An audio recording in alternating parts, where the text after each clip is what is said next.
Years from now, PT will be remembered as the playable teaser to a cancelled Silent Hill game we would never get to play. We will also never know what Silent Hills was going to be, since PT wasn't representative of the full game. It will also be remembered as the game Kojima and Guillermo del Toro collaborated on with Walking Dead star Norman Reedus. So it's pretty obvious from PT and the names behind it that Silent Hills was going to be one hell of a game. We all thought it was going to be the great comeback to the survival horror genre, which was after we thought Bethesda's The Evil Within was going to be the comeback to survival horror, when in reality it was just RE4 done better. And if you point out the popularity of horror games from indie devs, there was no stopping the hype train for Silent Hills. Too bad Konami wants us to forget about PT and Silent Hills like it never existed. Let's recap. On April 29, 2015, PT was removed from the PlayStation Network. Gamers in the wake of this news thought that it could be easily re-downloaded if you already downloaded it in the first place. But no, if you have a game file of PT on your PS4 hard drive, keep it. If you delete it or in some unlikely circumstance your PS4 suddenly dies on you, it's gone for good. So yeah, Konami for some reason doesn't want us to remember PT or even sell PS4s with PT on it.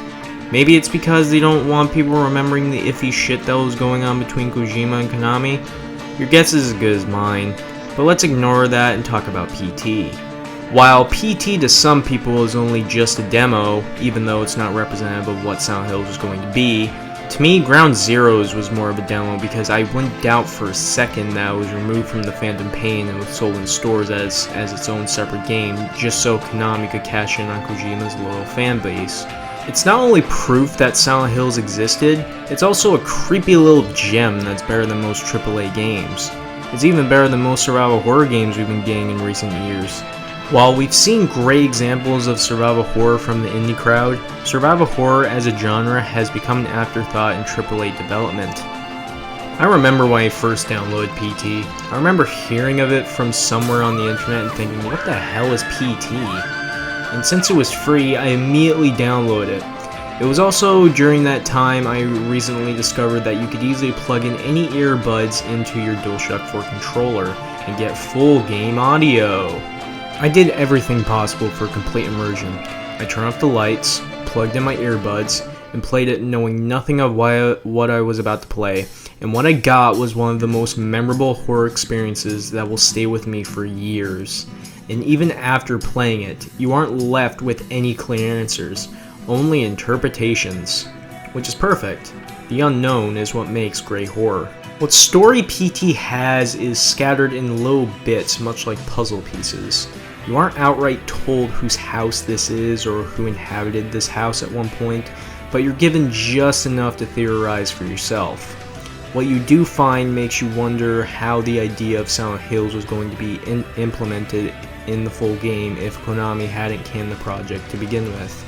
You're told of separate realities by this talking bloodstained paper bag and tells you to watch out for the gap in the door and poses the question, the only me is me. Are you sure the only you is you? With the name Silent Hills, I wouldn't be surprised if it was originally going to be all about alternate dimensions.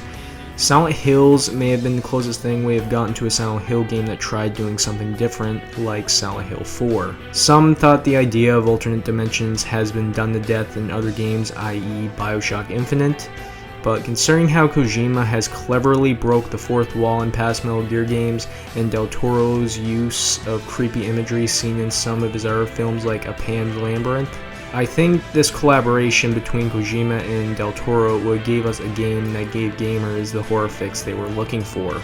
It's a shame because I doubt anyone besides Konami could screw this up. It would have even sold well by name recognition alone.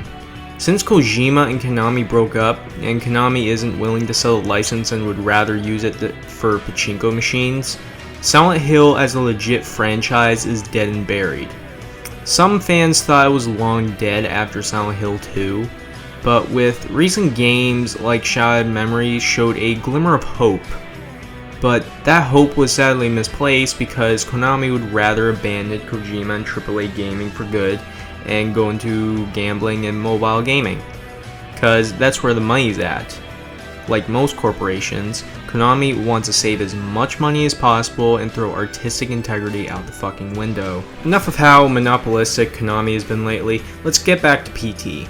While I do hate jump scares, I do like how these jump scares were implemented here. Unlike most games and certain horror films, horror to some people is a movie or game full of jump scares, and being startled for a split second is genuine horror to some people, which is kinda sad. Horror in general, across the board, has been going down the crapper, but if you look hard enough, you can find true horror, and PT is full of it, combined with uncertainty and a familiar setting that doesn't look quite right. It will make you shit your pants, as said by Kojima. That's what Kojima and Del Toro was aiming for. They didn't care if it was going to be too scary to some people. They were hoping to make a genuine horror experience that would give you many sleepless nights. PT only has a total of 3 jump scares. In between that, you have a game full of uncertainty, suspense, and very disturbing imagery. I still can't get over that unborn baby fetus you encounter in the bathroom. Thousands, if not millions, of WTFs were going all around when players first saw that. I mean, what else are you gonna say? Not something you would see often in conventional horror films. Also, there's this. I walked till I stood one pace before Jack. Heart pounding. Just when you think you're safe in the pause menu, it suddenly plays a sound shattering your false sense of safety. I mean, sure, the whole reverse demonic voice has been done before in the past, but it doesn't make it any less creepy. Considering how ambiguous PT is, you aren't sure what else is going to happen. Which brings back to my main point that the unknown is the basis for any kind of horror. It's the reason why certain other attempts at horror don't work. Both Slender and FNAF are explained in great detail in creepypasta forums and by theorists, and because of that, the whole horror aspect of those games has diluted. I can imagine years from now grabbing my old PS4, cleaning off the dust, and re-experiencing PT again, and remembering what could have been. I don't know which is more sadder, a game that had tons of potential but was wasted and released anyways, or a game that had tons of potential and never saw the light of day. Instead of debating on how sad one or the other is, let's think of how sad and depressing AAA gaming has become. I know I've said my 2 cents about AAA gaming in the past, but I still think Konami canceling this potential gem of a game that will have revitalized the survival horror genre should shed light on how sad and depressing AAA gaming is and what it has devolved into. So, if you're looking for your horror fix, you can go back to PT all you want as long as you don't delete it. But you can always go back to Silent Hill 1 and 2 and reminisce on the golden age of horror, cause we all know the chances of survival horror making a comeback is slim to none. So, if you're like me and are looking for things to do on Halloween, I say watch some fun slasher films, cause horror and gaming at the moment just depresses me. We can only hope that Silent Hill as a franchise may return in some way or another, but in the meantime, I'll be playing PT and the Silent Hill HD collection, cause I clearly have nothing better to do on Halloween night. Over and over it calls to your soul. Say it isn't so. Emptiness surrounds you. No one can help if the angels refuse to come here.